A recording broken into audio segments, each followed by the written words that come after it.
2008 marks the 10-year anniversary of the Trevor Project, a crisis hotline designed specifically for LGBT youth at risk. They are the youth of today and the possibility of tomorrow. With the worst of the rights movement behind them, our trip over the rainbow looks at gay youth.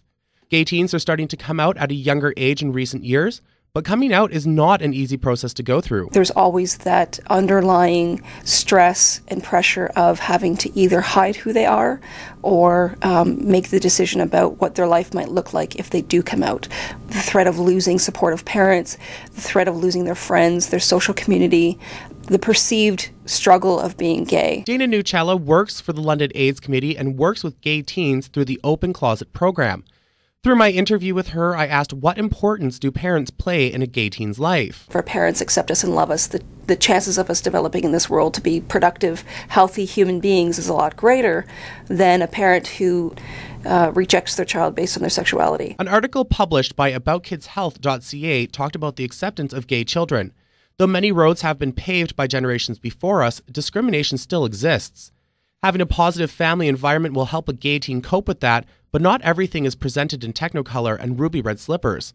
Gay teens with a negative household will be more susceptible to drug use, higher infection rate for HIV and AIDS, and even suicide. There's a lot of factors that determine rates of suicide for gay teens, but the obvious one is lack of acceptance, either from community or even self-acceptance.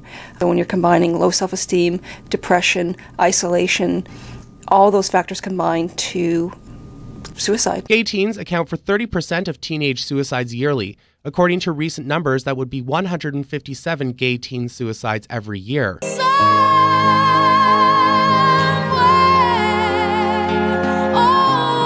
Organizations like the Trevor Project have been set up to ensure that gay teen suicides can be prevented.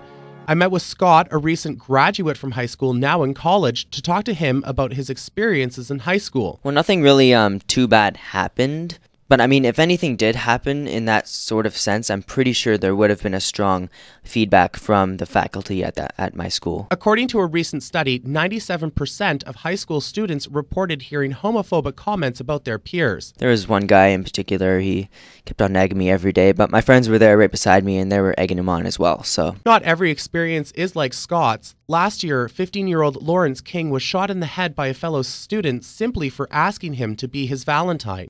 Though the school board may be working on creating more safe schools for the GLBT teens, the question arises, is it enough? Join me tomorrow for the conclusion in the Over the Rainbow series, where we look at current discrimination in London. For XFM News, I'm Noel Scott.